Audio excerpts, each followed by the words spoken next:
What if I told you the reason you hate discipline is because you've never truly met yourself? Discipline isn't a cage. It's the key to unleashing your real strength. The struggle you feel isn't a sign to stop, but a signal you're close to the start. The pain of discipline is your greatest guide, the only voice that tells you the truth in a world of comfortable illusions. Become the truest version of yourself. To understand this path, we must first understand the man who illuminated it with lightning. Friedrich Nietzsche was a force of nature, not just a philosopher. He handed you two things, a mirror to reveal your weakness and a hammer to shatter it. His philosophy demands you take full responsibility for your existence. No excuses, only your will. The prize? Becoming the architect of your own destiny. Prepare yourself. This journey is a descent into the parts of yourself you've been taught to fear. You will confront comfort, dismantle the traps of modern life, and face the beast within. Discipline is not about caging your darkness, but crowning it. You must ask, is this a life I'd live forever? This is the path to power. Friedrich Nietzsche wrote, "He who has a why to live for can bear almost any how." But today, comfort is our poison. We trade struggle for ease, strength for safety. Our society worships comfort, but it makes us fragile. To grow, we must seek challenge, not comfort. In struggle, we find our why. The battle for discipline is not philosophical. It's a neurochemical war. Your brain is addicted to cheap, instant dopamine from endless scrolls and notifications.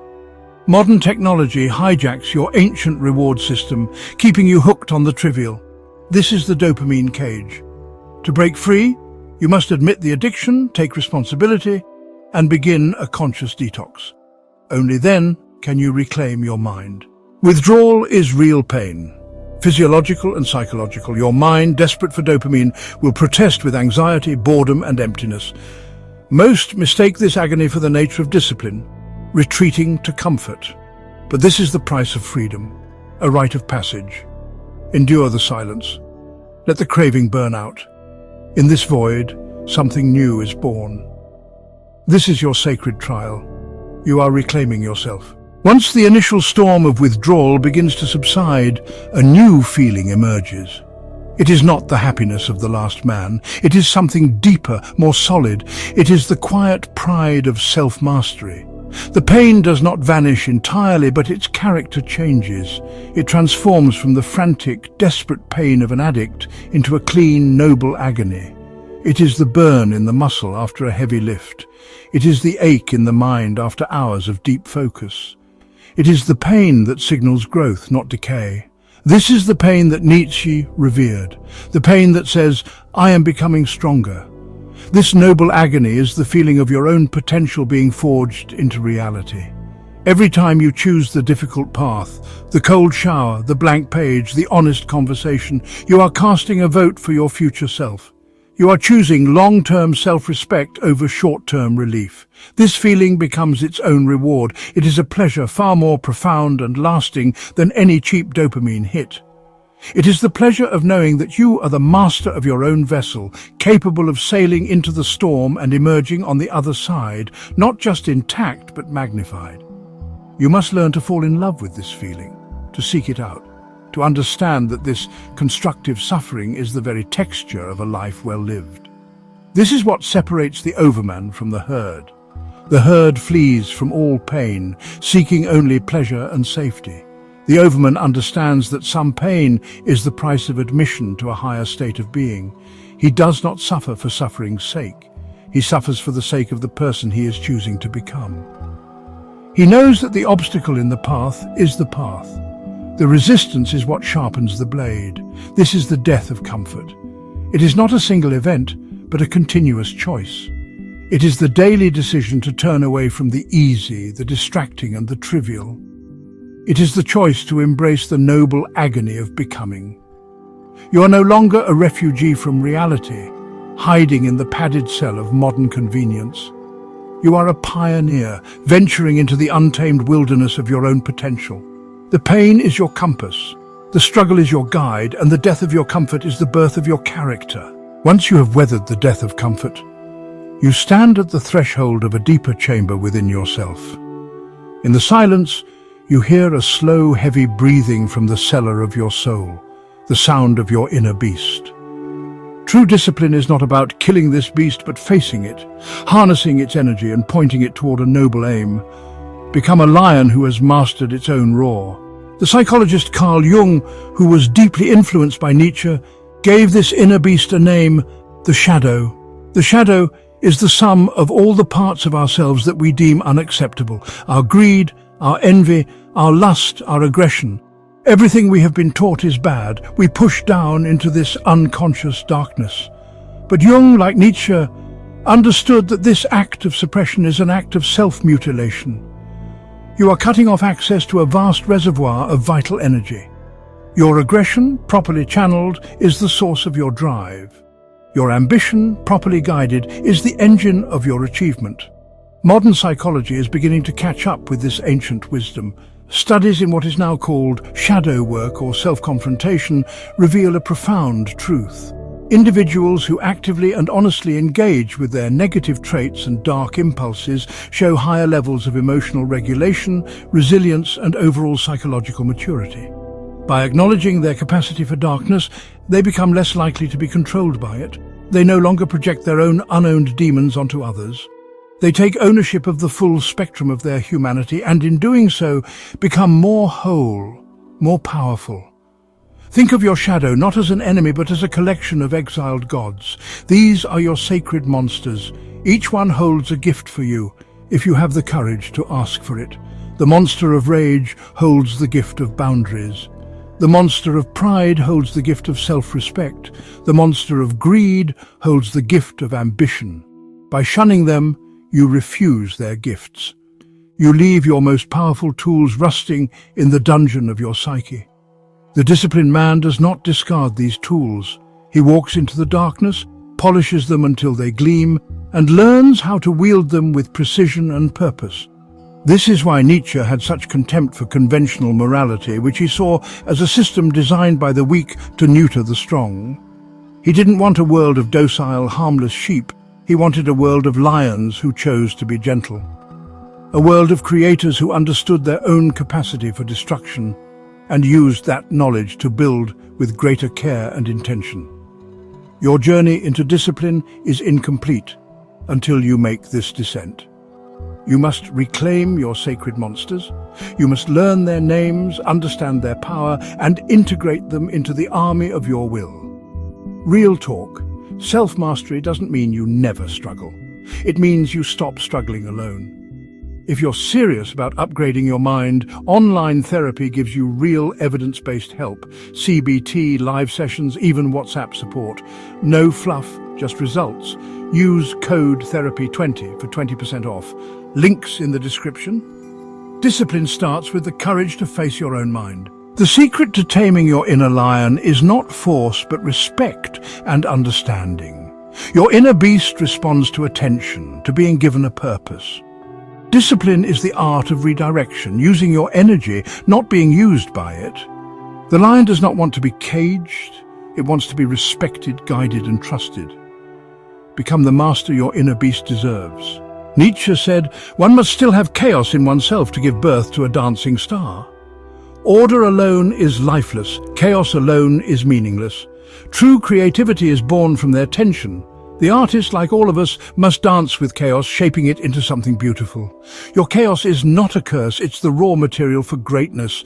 Discipline forges it into your destiny. The final stage is not just peace with your shadow, but its coronation. You give your inner beast a throne, making it your fiercest protector and advisor. Its raw power, once chaotic, now fuels your highest ambitions. Discipline becomes effortless. Your whole self is aligned. No more inner war. You own every part of yourself, beautiful and monstrous.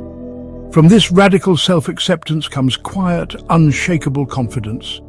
True discipline is not brittle control, but the adaptable strength of a man who has befriended his own dragons. The beast walks beside you now, a loyal companion on your path to greatness. Quick question for you. What's the one thing you know you should be doing daily, but keep avoiding? Be honest, drop it in the comments. Your brain will resist, but your future self is watching. Now you face Nietzsche's most powerful thought experiment, the eternal return. Imagine living this exact life, every moment, again and again, forever. No edits, no escape, just this life on an endless loop. Would you curse this fate or embrace it as divine? This question collapses time, forcing you to confront the weight of every choice. Under eternity's gaze, only the present matters. Would reliving your weaknesses be torture, or would you find power in the repetition? Would reliving your weaknesses be torture, or would you find power in the repetition? This is the beginning of a new discipline, one born of destiny, not duty. The demon of the eternal return is the ultimate accountability partner. It asks, was this moment worthy of eternity? Every action from hitting snooze to speaking your mind becomes monumental. This isn't about shame, it's about empowerment. Each disciplined act is a resounding yes to the demon. You become the conscious creator of your life, filtering the essential from the trivial. The eternal return demands authenticity and courage, for an eternity of regret is too high a price. Your accountability is now to the infinite versions of yourself, all depending on you. If you've made it this far, you're not here for surface-level content, you're here for truth. This channel's built for people like you. Deep thinkers, emotional warriors, clarity seekers. Hit subscribe. You'll find it bottom right of the video. Let's sharpen that mind together. With the eternal return, every second becomes precious, heavy with meaning. Discipline is no longer a burden, but a way to inhabit the present fully. Each act of discipline is a pearl on the necklace of your life. The undisciplined life is chaos. The disciplined life is a masterpiece, each moment chosen with care. Nietzsche's great weight is also a great liberation. You are freed from the trivial. Only what is essential remains: your work, relationships, strength and character. Every action becomes a deliberate brushstroke on your eternal canvas. You begin to live a life dense with meaning. The weight of the eternal return could cause anxiety, but Nietzsche's antidote is amor fati, love of fate. It's not resignation, but joyful acceptance of everything in your life, good and bad. Discipline becomes the act of forging a fate you can love. Every struggle, failure and scar is necessary for your growth. The obstacle is the path. The wound is where the light enters. The overman weaves every hardship into strength, transforming suffering into character. Amor fati is the ultimate defiance, to declare your life not just good but necessary and divine. You build a destiny worthy of eternity. The eternal return is the question. Amor fati is the answer. Discipline is the bridge. Discipline is now self-love, the art of forging a fate you'd choose forever. You become the creator of a life so meaningful, you'd relive it again and again. Every choice is sacred, every moment intentional. Your destiny is not given but hammered into existence by your disciplined will. The goal to live so well that eternity would be a blessing, not a curse. Nietzschean discipline is about becoming the artist of your own life. Go forward, live with the weight of eternity and say to the demon again, we have faced the abyss and now arrive at the heart of Nietzsche's vision. Discipline is not a war, but a love affair with your future self. Every act of discipline is a gift, a sacrifice laid upon the altar of who you could become. The struggle is not suffering, but devotion, nurturing something sacred, waiting to be born. This is the price you pay to one day meet your future self in the mirror. This love affair with your potential is not a passive sentimental feeling. It is an active, roaring fire that consumes all cowardice and hesitation. It is the ultimate expression of what Nietzsche called the will to power, not the brutish desire to dominate others, but the sublime drive to achieve self-mastery and growth. This drive, when channeled through the lens of self-love, creates a powerful psychological dynamic. You are no longer focused on what you are giving up. You are focused on who you are becoming. The entire equation of sacrifice is inverted. Every time you say no to a fleeting temptation, it is because you are saying a much louder, more profound yes to something else. When you say no to the junk food, you are screaming yes to a body that is a weapon of vitality and strength. When you say no to the mindless distraction, you are roaring yes to a mind that is clear, focused, and capable of creating worlds. When you say no to the voice of weakness that begs you to quit, you are saying yes to the version of you that could conquer empires, both internal and external. This is the source of unbreakable resolve. Discipline based on fear. Fear of getting fat, fear of being a failure, is brittle. It will snap under pressure. But discipline based on love, a deep, abiding love for the person you are fighting to become, is flexible, resilient, and enduring. It can withstand any storm because its purpose is not to avoid a negative outcome, but to achieve a divine one. It's not about running away from the man you fear you are. It is about running towards the man you know you can be. This positive orientation is the key. You must cultivate this great yes within you. Let it be the first thing you hear in the morning and the last thing you feel at night. Frame your challenges not as obstacles to be overcome, but as opportunities to affirm this love.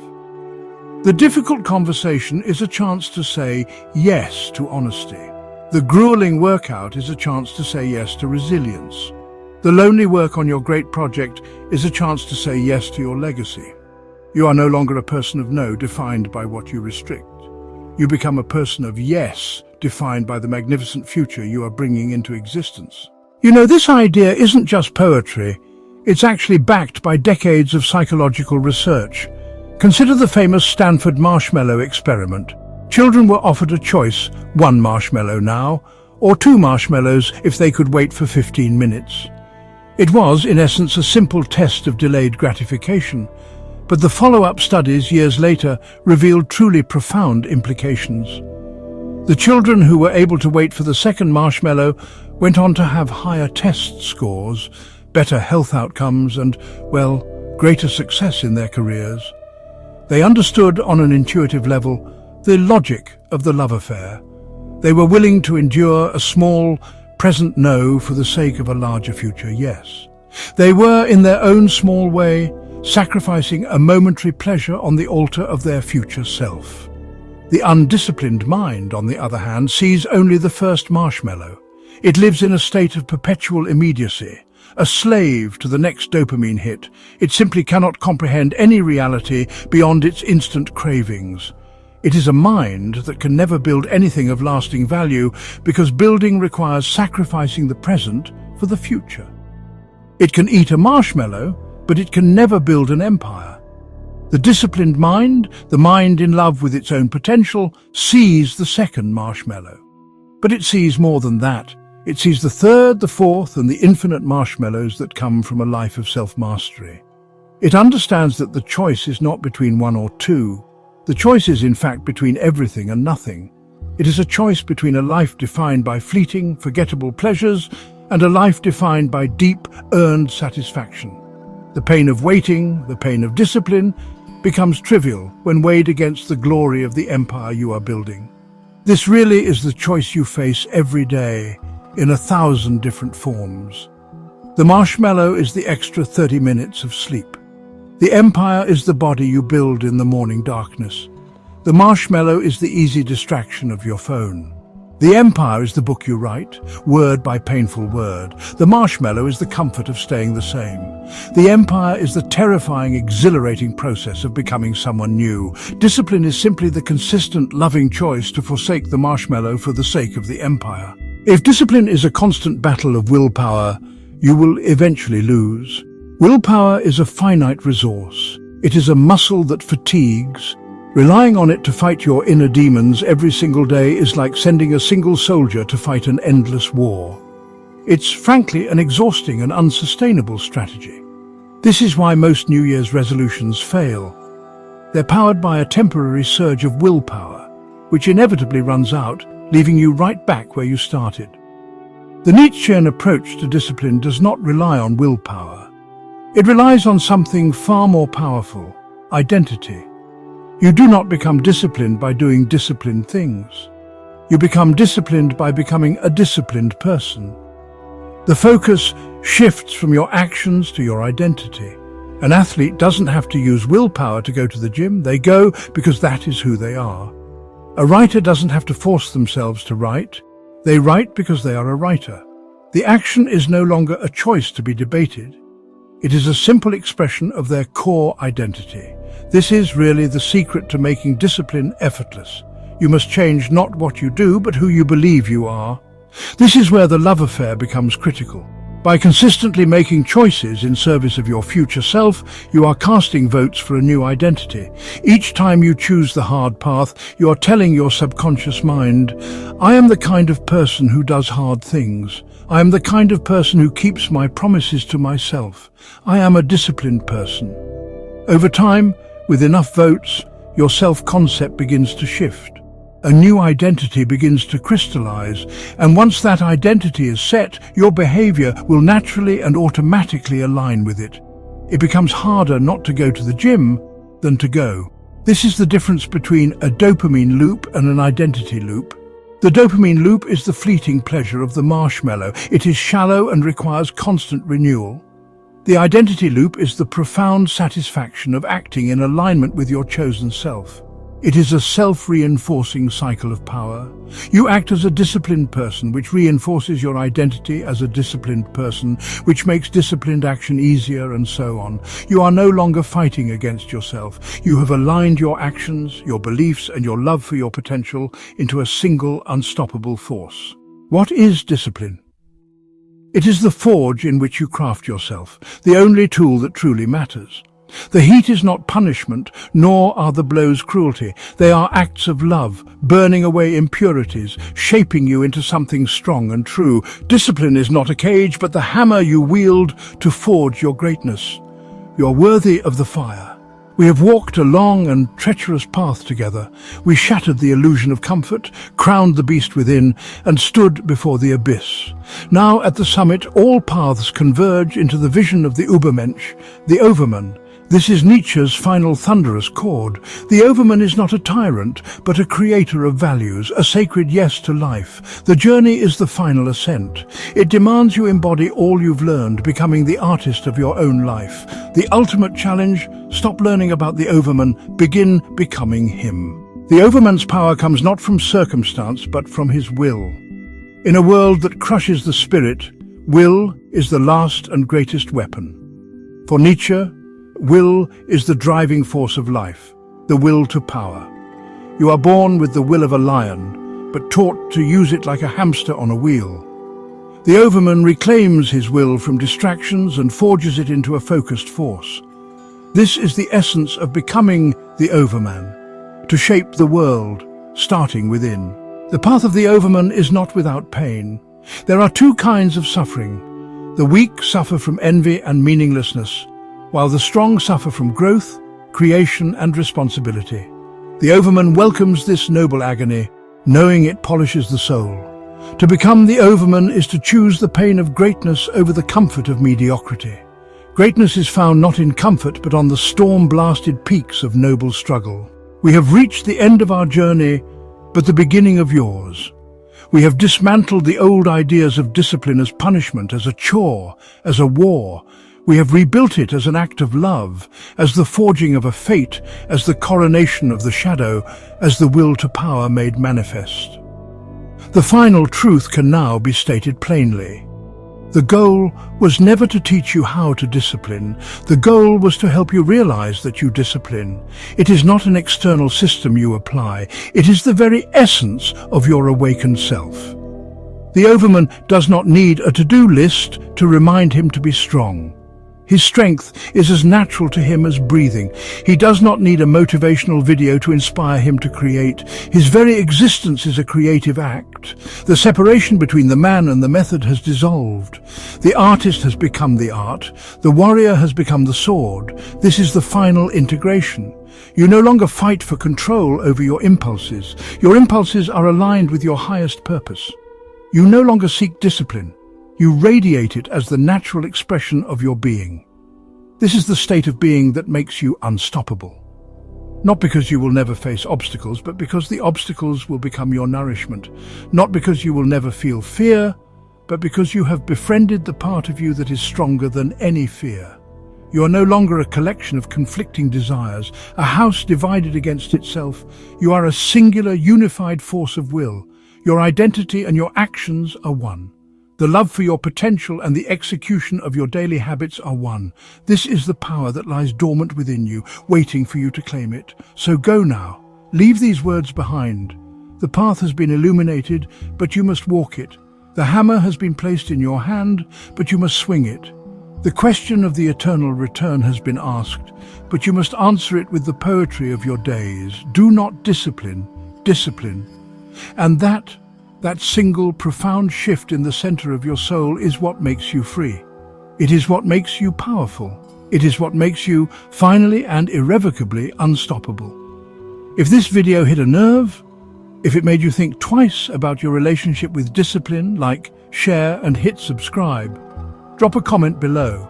What part of Nietzsche's mindset are you going to actually apply this week? And if you're ready to take your mental game seriously, that therapy link with 20% off is right in the description. Don't just consume, transform.